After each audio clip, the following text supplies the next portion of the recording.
Hi hello friends, എല്ലാ കൂട്ടുകാർക്കും നമ്മുടെ ഇന്നത്തെ അടിപൊളി എപ്പിസോഡിലേക്ക് തന്നെ സ്വാഗതം കേട്ടോ. അങ്ങനെ നമ്മുടെ ഗംഗപ്രസാദ് ആണെങ്കിൽ രാവിലെ എഴുന്നേറ്റ് മരക്കൊമ്പ മരത്തിന്റെ ഇലയോ എന്തൊക്കെ വെച്ച് പല്ല് തേച്ചുകൊണ്ടിരിക്കുകയാണ്. ആ സമയത്ത് അവിടേക്ക് വേലു വരുന്നുണ്ട്. അതെ സാറേ, ഞാനൊരു സംശയം ചോദിച്ചോട്ടെ എന്ന് ചോദിക്കുകയാണ്. അപ്പൊ ഗംഗപ്രസാദ് വേലുവിന്റെ മുഖത്തേക്ക് നോക്കുന്നുണ്ട്. അല്ല, നിങ്ങൾക്ക് ശരിക്കും സംസാരിക്കാൻ കഴിയുന്നില്ലേ? സത്യമാണോ? നിങ്ങൾക്ക് വലിയ കുഴപ്പമുള്ളതായിട്ടൊന്നും എനിക്ക് തോന്നുന്നില്ല. സൗണ്ട് പോയതായിട്ട് എനിക്ക് തോന്നിയിട്ടില്ല. അതുകൊണ്ട് ചോദിച്ചതാ, നിങ്ങൾക്ക് ശരിക്കും സംസാരിക്കാൻ കഴിയുന്നില്ലേ എന്ന് ചോദിക്കുമ്പോൾ ഗംഗപ്രസാദ് ഇല്ല എന്ന് കൈകൊണ്ട് ആക്ഷൻ കാണിക്കുന്നുണ്ട്. അല്ല, സംസാരിക്കാൻ കഴിയുന്നുണ്ടെങ്കിൽ പറ, അല്ലെങ്കിൽ കുഴപ്പമൊന്നുമില്ലെങ്കിൽ നിങ്ങൾ പറ. നിങ്ങളുടെ നാടിന്റെ വീട് അഡ്രസ് ഒക്കെ പറഞ്ഞു തരാമെങ്കിൽ ഞാൻ നിങ്ങളെ നാട്ടിൽ കൊണ്ടേ ആക്കാം എന്ന് പറയാണ്.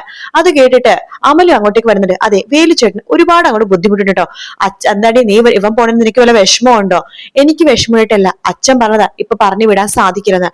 അപ്പോഴേക്കും ഗംഗപ്രസാദിന്റെ സൗണ്ട് അങ്ങ് സൗണ്ട് ഉണ്ടാക്കുന്നുണ്ട്. എനിക്ക് സൗണ്ട് വരാൻ തുടങ്ങിയല്ലോ എന്ന് വേലു പറയുമ്പോൾ അമലു പറയുന്നുണ്ട്. അതെ, സൗണ്ട് വരാൻ തുടങ്ങിയിട്ടുണ്ട്. ട്രീറ്റ്മെന്റ് നടന്നുകൊണ്ടിരിക്കുക, അത് കഴിഞ്ഞിട്ടേ വിടാവുന്നു അച്ഛൻ പറഞ്ഞിട്ടുണ്ട്. വേലിച്ചിട്ട വായ കഴുകിയിട്ട് വാ, ദേ ചായ എടുത്തു വെച്ചിട്ടുണ്ട് എന്ന് പറഞ്ഞിട്ട് അമലു ഗംഗപ്രസാദിനെ ഇങ്ങനെ പൊക്കി എടുത്തിട്ട് തോളോട് ചാരി നിർത്തിയിട്ട് അകത്തേക്ക് കൊണ്ടുപോട്ടോ. അത് കാണുമ്പോഴേക്കും വേലുവിനെങ്കിൽ ആകെ ദേഷ്യം വരുവാണ്. ഗംഗപ്രസാദ് വായില് പല്ല് കഴുകിയതൊക്കെ തുപ്പുന്നുണ്ട്. തുപ്പുമ്പോ വേലുയുടെ മേത്തേക്ക് വീഴുന്ന രീതിയിലാണ് തുപ്പി നിലത്തേക്ക് ഇടുന്നത് കേട്ടോ. ശേഷമാണ് അകത്തേക്ക് കയറി പോകുന്നത്. പിന്നീട് കാണിക്കണത് കല്യാണിനെയാണ്. കല്യാണി എന്തൊക്കെയോ ആലോചിച്ചുകൊണ്ടിരിക്കുന്ന സമയത്ത് കിരൺ വരുന്നുണ്ട്. കല്യാണി, നീ എന്താ ആലോചിക്കണത്? മനോഹറിനെ കുറിച്ചാണോ? അതെ കിരണേട്ടാ, അവൻ കുഞ്ഞിനെ കാണണമെന്നൊരു ആഗ്രഹം പറഞ്ഞല്ലേ, കാണിച്ചു കൊടുക്കണ്ടേ? നിന്റെ യുക്തിക്ക് അത് ശരിയായിട്ട് തോന്നുന്നുണ്ടെങ്കിൽ തീർച്ചയായിട്ടും കാണിച്ചു കൊടുക്കണം കല്യാണി. അവനിപ്പോ നന്നായിട്ടുണ്ടെന്നാ എനിക്ക് തോന്നുന്നത്. അതേ കിരണേട്ടാ, എന്റെ അച്ഛൻ നന്നായി, അമ്മമ്മ നന്നായി, സരിയും നന്നായി, പിന്നെ എന്തുകൊണ്ട് മനോഹർ നന്നായിക്കൂടാ എന്ന് ചോദിക്കുകയാണ്. എന്തായാലും നീ ഒരു കാര്യം ചെയ്യും, സരിയോനോട് ഞാൻ പറഞ്ഞിട്ടുണ്ടല്ലോ ഐസിനുള്ളിൽ കയറാൻ പറ്റില്ലെന്ന്. നീ വേണമെങ്കിൽ മോളെയും കൂട്ടിക്കൊണ്ട് ഇന്ന് മനോഹറിനെ കാണാൻ വേണ്ടി പോയിക്കോ, ഞാൻ ഡോക്ടറോട് കാര്യങ്ങളൊക്കെ പറഞ്ഞോളാം എന്ന് പറയാണ്. ഇത് സരി പറഞ്ഞ ഭയങ്കര പ്രശ്നവും, അവൾ നമ്മളെയും കൂടി ശത്രുവായിട്ട് കാണും കിരണേട്ടാ. അതാ ഞാൻ പറഞ്ഞത്, അവൾ അറിയാതെ നിങ്ങൾ എങ്ങനെയാ ഐസിനുള്ളിൽ കിടന്നിട്ട് മോളെ അവനെ കാണിച്ചു കൊടുക്കാനായിട്ട്. ശരി, ഞാൻ കുറച്ചു കഴിയുമ്പോഴേക്കും ഇറങ്ങാം എന്ന് കല്യാണി പറയാണ്. അതിനുശേഷം കാണിക്കണ സരിയുനെയാണ്. സരിയു കമ്പനിയിൽ വർക്ക് ചെയ്യുന്ന സമയത്ത് സരിയുടെ കയ്യിൽ ഒരു പർദ്ദ ഉണ്ട് കേട്ടോ. അതിങ്ങനെ പിടിച്ചിങ്ങനെ ആലോചിക്കുകയാണ്. ശേഷം കമ്പനിയിൽ നിന്ന് ആരോടും പറയാണ്ട് ഇറങ്ങിപ്പോകാണ്. പർദ്ദയൊക്കെ ഇട്ടതിന് ശേഷം ഹോസ്പിറ്റലിലേക്ക് കയറാണ് സരിയു. ഐസിന്റെ മുമ്പിലേക്ക് എത്തുമ്പോഴേക്കും അവിടെ പോലീസുകാരുണ്ട്. എന്താ, ആരാ എന്ന് ചോദിക്കുമ്പോ, അല്ല അകത്ത് കഴിക്കുന്ന മനോഹറിനെ കാണാനാ? വേണ്ട, ഇത് വിസിറ്റിംഗ് ടൈം അല്ല, സോറി സർ എന്ന് പറഞ്ഞിട്ട് സരിയു പുറത്തേക്ക് പോകണം. ഇനിയിപ്പോ എന്താ ചെയ്യാ എന്ന് ആലോചിക്കുമ്പോഴാണ് ഒരു നേഴ്സ് വേഷം മാറാൻ വേണ്ടി അവരുടെ ഡ്രസ്സിംഗ് റൂമിൽ കയറുന്നത് സരിയു കാണുന്ന കേട്ടോ. അത് കാണുന്ന സരിയു വേഗം തന്നെ അവർ പോയതിന് തൊട്ടു പിന്നാലെ ഡ്രസ്സിംഗ് റൂമിലേക്ക് കയറാണ്. ശേഷം അവിടെ ഉണ്ടായിരുന്ന ഒരു ഡ്രസ്സ് എടുത്ത് ധരിക്കുവാട്ടോ. നേഴ്സിന്റെ ഡ്രസ്സ് എടുത്ത് ധരിക്കാണ്. ശേഷം കയ്യിൽ കുറെ ഇഞ്ചക്ഷനും സൂചിയൊക്കെ ആയിട്ട് പതുക്കെ സ്ലോ മോഷനിൽ സ്റ്റെപ്പ് ഇറങ്ങി ഇങ്ങനെ നടന്നു വരുവാട്ടോ. ആ സമയത്ത് തന്നെയാണ് കല്യാണി കുഞ്ഞിനെയും കൊണ്ട് അവിടേക്ക് എത്തുന്നത്. കല്യാണിയാണ് ആദ്യം സരിയുവിനെ കാണുന്നത്. സരിയു കല്യാണിനെ കാണുന്നില്ല കേട്ടോ. കല്യാണി നോക്കുമ്പോഴേക്കും സരിയു ഇങ്ങനെ മാസ്ക് ഒക്കെ വെച്ചിട്ടുണ്ടെങ്കിലും ആ കണ്ണ് കാണുമ്പോ പെട്ടെന്ന് തന്നെ കല്യാണിക്ക് മനസ്സിലാവുന്നുണ്ട് അത് സരയു ആണെന്ന്. ഇത് സരയു അല്ലേ എന്ന് കല്യാണി ഇങ്ങനെ സൂക്ഷിച്ചു നോക്കുമ്പോ സരയു പുറകിലേക്ക് ഇങ്ങനെ നോക്കിയിട്ടാണ് പോണത്. അതെ, ഇത് അവള് തന്നെയാണ് എന്ന് പറഞ്ഞിട്ട് കല്യാണി വേഗം മാറി നിൽക്കാണ്. എന്നിട്ട് സരുവിന്റെ പുറകെ തന്നെ പോകുന്നുണ്ട്. സരു ആ വേഷമൊക്കെ ധരിച്ച് ഐസുവിന്റെ ഫ്രണ്ടിലേക്ക് പോവാണ്. ശേഷം അകത്തേക്ക് കയറുന്നുണ്ട്. അതും കൂടി കാണുമ്പോ കല്യാണിക്ക് മനസ്സിലാവാണ്, അതെ അത് സരു തന്നെയാണ്. അവൾ ഐസുവിന്റെ ഉള്ളിലേക്ക് കയറിയത് മനോഹറിനെ കൊല്ലാൻ വേണ്ടി തന്നെയാണ് എന്ന് പറഞ്ഞിട്ട് കല്യാണി വേഗം തന്നെ കുഞ്ഞിനെ കൊണ്ടിട്ട് നേഴ്സിന്റെ അടുത്തേക്ക് പോവാട്ടോ. എന്നിട്ട് നേഴ്സിനോട് പറയുന്നുണ്ട്, അതെ ഐസുവിന്റെ ഉള്ളിൽ ഒരു പെണ്ണ് കയറിയിട്ടുണ്ട്, ആ ഐസിയിൽ കിടക്കുന്ന രോഗിനെ കൊല്ലാനാണെന്ന് തോന്നുന്നു. അയ്യോ എന്റെ ദൈവമേ എന്ന് പറഞ്ഞിട്ട് നേഴ്സ് അവിടുന്ന് വേഗം തന്നെ ഓടുവാണ്. അതേസമയം സരിയുവാണെങ്കിൽ ഐസിയുള്ളിലേക്ക് കയറിയിട്ട് മനോഹറിന്റെ അടുത്തേക്ക് പോയി നിൽക്കുവാട്ടോ. മനോഹർ പതുക്കെ കണ്ണു തുറന്ന് പതുക്കെ നോക്കുമ്പോഴേക്കും ഇങ്ങനെ സൂക്ഷിച്ചു നോക്കാണ് സരിയു തന്നെയാണ്. ആ സമയത്ത് സരിയു മാസ്ക് മാറ്റി മനോഹറിന് ദേഷ്യത്തിൽ ഇങ്ങനെ നോക്കാണ്. സരിയു എന്ന് പറയുമ്പോഴേക്കും വേഗം തന്നെ മനോഹറിന്റെ കഴുത്തിലേക്ക് കയറി പിടിക്കാണ് സരിയു. രണ്ട് കൈയും വെച്ച് കഴുത്തിൽ പിടിച്ചിങ്ങനെ അമർത്തണ സമയത്ത് തന്നെയാണ് നേഴ്സ് അവിടേക്ക് എത്തുന്നത് കേട്ടോ. അയ്യോ നിങ്ങൾ എന്തീ കാണിക്കണത്, മാറ് എന്ന് പറഞ്ഞിട്ട് സരിയോട് പറയുമ്പോ സരിയു നേഴ്സിനെ പിടിച്ച് തള്ളുവാണ്.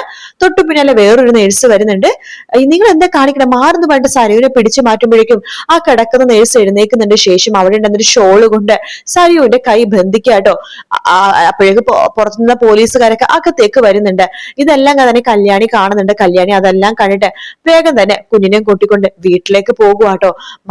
കല്യാണി സരിയുവിനെയും കൂട്ടിക്കൊണ്ട് നേഴ്സുമാരും അതുപോലെ എല്ലാവരും കൂടി ചേർന്ന് പോലീസുകാരും കൂടി ചേർന്നിട്ട് പുറത്തേക്ക് ഇറക്കി അവിടെ ഒരു ബെഞ്ചിലേക്ക് പിടിച്ചിരുത്താണ്. ആണെങ്കിൽ ദേഷ്യത്തിൽ ഇങ്ങനെ കസേരയിൽ എന്നിട്ട് പ്രാന്തിനെ പോലെ അങ്ങോട്ടും ഇങ്ങോട്ടേക്ക് ഇങ്ങനെ നോക്കിക്കൊണ്ടിരിക്കുക കേട്ടോ. ശേഷം വീട്ടിലെത്തിയ കല്യാണി കിരണിനോട് ഈ സംഭവിച്ച കാര്യങ്ങളൊക്കെ പറയുന്നുണ്ട്. അപ്പോ കിരൺ പറയുന്നുണ്ട്, അയ്യോ കല്യാണി, ഇത് എങ്ങനെയാ സാധിച്ചത്? അവളോട് ഞാൻ പറഞ്ഞ ഐസിയുലേക്ക് കിടക്കാൻ പറ്റില്ലെന്ന്. അതെ, അതുകൊണ്ട് അവളെ ഒരു നേഴ്സിന്റെ വേഷം ഇട്ടിട്ട് അകത്തേക്ക് കിടന്നതുണ്ടായിരുന്നത്. എന്തായാലും അവളെ ജയിലിലേക്ക് കൊണ്ടുവന്നുള്ള കാര്യത്തിൽ ഒരു സംശയമില്ല കിരണേട്ടാ. അങ്ങനെ അവളെ ജയിലിൽ കിടക്കാൻ പാടില്ലല്ലോ കല്യാണി. അതെ, അവള് ജയിലിൽ കിടക്കാൻ പാടില്ല. അവള് പിന്നെ അവളുടെ സ്വഭാവമൊക്കെ ആകെ മാറും. അവളിപ്പോ നന്നായി വന്നിരിക്കുക. അതെ, അവളും നന്നായി, മനോഹറും നന്നായി. പക്ഷെ അവര് തമ്മിൽ ഒന്നാക്കാൻ പറ്റില്ല കല്യാണി എന്ന് കിരൺ പറയാണ്. അല്ല, നിനക്കിത് എങ്ങനെ മനസ്സിലായി അവളാണെന്ന്? ഞാൻ ഹോസ്പിറ്റലിൽ കയറിയ സമയത്ത് ഒരു നേഴ്സിന്റെ വേഷത്തിൽ അവൾ വരുന്നത് ഞാൻ കണ്ടായിരുന്നു. അവളുടെ കണ്ണ് കണ്ടപ്പോ തന്നെ എനിക്ക് മനസ്സിലായി. മാത്രല്ല അവൾ പമ്മിയാണ് വന്നത്. പുറകിലേക്ക് നോക്കി നോക്കി വരുന്നുണ്ടായിരുന്നു. അത് കണ്ടപ്പോ തന്നെ എനിക്ക് സരയുവാണെന്ന് സംശയം തോന്നി. അവളുടെ പിന്നാലെ പോയി. അവള് ഭാഗ്യത്തിന് എന്നെയും കുഞ്ഞിനെയും കണ്ടൊന്നുമില്ല. അവൾ പിന്നാലെ പോയിട്ട് ഐസിയുള്ളിൽ കയറുന്ന കണ്ടപ്പോ തന്നെ എനിക്ക് മനസ്സിലായി മനോഹറിനെ കൊല്ലാനാണെന്ന്. അപ്പൊ തന്നെ അവിടെ ഡ്യൂട്ടിയിലെ ഡോക്ടർ സിസ്റ്റർമാർക്ക് ഞാൻ പറഞ്ഞു. അവര് പോയിട്ട് അവളെ പിടിച്ച് വലിച്ച് കൈ കെട്ടി വിട്ടതിന് ശേഷം അവിടെ ഇരുത്തിയെടുക്കണത് ഞാൻ കണ്ടു. അതിനുശേഷമാണ് ഞാൻ ഇങ്ങോട്ടേക്ക് വന്നത് എന്ന് കല്യാണി പറയുമ്പോ കിരൺ പറയുന്നുണ്ട്, എന്തായാലും ഞാൻ പോലീസ് സ്റ്റേഷനിൽ ഒന്ന് വിളിച്ചു പറയാം, കേസ് ഒന്നും ആക്കേണ്ടത്, എങ്കിൽ എത്രയും പെട്ടെന്ന് വിളിച്ചു പറ കിരണേട്ട എന്ന് കല്യാണിയും പറയാണ്. അങ്ങനെ സരിയാണെങ്കിൽ അങ്ങനെ ഇരുന്നോണ്ടിരിക്കട്ടോ. അവിടെ ഡോക്ടർ വരുന്നുണ്ട്, പോലീസുകാരൊക്കെ വരുന്നുണ്ട്. അപ്പൊ എസ് വരുന്നുണ്ട്. എസ് ഇങ്ങനെ സരിവിനെ നോക്കുകയാണ്. അപ്പൊ നമ്മുടെ ഡോക്ടർ പറയുന്നുണ്ട്, നേഴ്സിന്റെ വേഷത്തിലല്ല സാർ ഇവിടെ വന്നത്. ആദ്യം വന്ന് പറന്നു കൊടുത്തിട്ടാ ഐസിയുലേക്ക് കയറാൻ പറ്റില്ലെന്ന് പറഞ്ഞപ്പോഴേക്കും വേഷം മാറി നേഴ്സിന്റെ നേഴ്സിന്റെ റൂമിനുള്ളിലേക്ക് കയറി അവിടെ നിന്ന് നേഴ്സിന്റെ വേഷം ഇട്ടിട്ടാണ് പുറത്തേക്ക് ഇറങ്ങിയത് എന്ന് പറയുമ്പോൾ എസ് അവിടെ പോലീസ് അത് പറഞ്ഞോ, താനൊക്കെ എന്തിനാണ് ഇവിടെ നിൽക്കുന്നത്? മുഖം നോക്കിയിട്ട് മാത്രമേ ഒരാൾ അകത്ത് കയറ്റാവൂന്ന് ഞാൻ നിങ്ങൾക്ക് പറഞ്ഞതല്ലേ. ഒരാളുടെ ചാടിപ്പോയിന്റെ നാണക്കേട് മാറിയിട്ടില്ല, അതിനു മുമ്പ് വേറൊരു നാണക്കേട് ഉണ്ടാക്കി വെക്കുവാണോ എന്ന് ചോദിക്കുകയാണ്.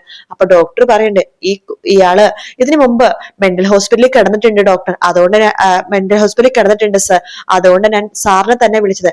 അല്ല, ഇവളെ മെന്റൽ ഹോസ്പിറ്റലിലേക്ക് കൊണ്ടുപോകണോ അതോ ജയിലിലേക്ക് ഇടാനാണോ എന്ന് ചോദിക്കുമ്പോഴേക്കും പോലീസ് പറയണ്ടേ, എന്തായാലും ഇപ്പൊ കുഴപ്പമൊന്നുമില്ലല്ലോ എന്ന് പറയുമ്പോ അവൾക്ക് കുഴപ്പമൊന്നുമില്ല, എങ്കിലും മെന്റൽ ഹോസ്പിറ്റലിൽ ഇടണ്ട, ഞാൻ നേരെ ജയിലിലേക്ക് കൊണ്ടുപോയിക്കോളാം എന്ന് എസ് പറയാണ്.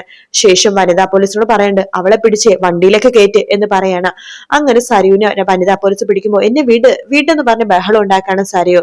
സരിന്റെ രണ്ട് കൈയും പിടിച്ച് വലിച്ചതിന് ശേഷം പോലീസുകാര് പോലീസ് ജീപ്പിലേക്ക് കയറ്റുവാട്ടോ. സരിയോ ദേഷ്യത്തിൽ അവരെല്ലാവരും സൂക്ഷിച്ചു നോക്കുന്നുണ്ട്. എന്താടി, നിന്റെ ഭർത്താവ് മരിക്കാനായിട്ട് ഹോസ്പിറ്റലിൽ കിടക്കുമ്പോഴും നിനക്ക് അവനെ കൊല്ലണോ അല്ലേ? അതെ സർ, എനിക്ക് അവനെ കൊല്ലണം, അവൻ മരിക്കേണ്ടവനാ, അവൻ ജീവിക്കാൻ ഒരു അർഹതയില്ലാത്തവനാ എന്ന് പറയാണ്. ശരി, അതിനെ നീ കൊല്ലാണോ വേണ്ടത്? അവൻ മരിക്കണമെങ്കിൽ മരിക്കട്ടെ, അല്ലാതെ നീ ആയിട്ട് കൊന്ന് അവനെ സഹായിക്കൊന്നും വേണ്ട എന്ന് പറഞ്ഞിട്ട് പോലീസ് ജീപ്പിലേക്ക് കയറ്റിയാണ്.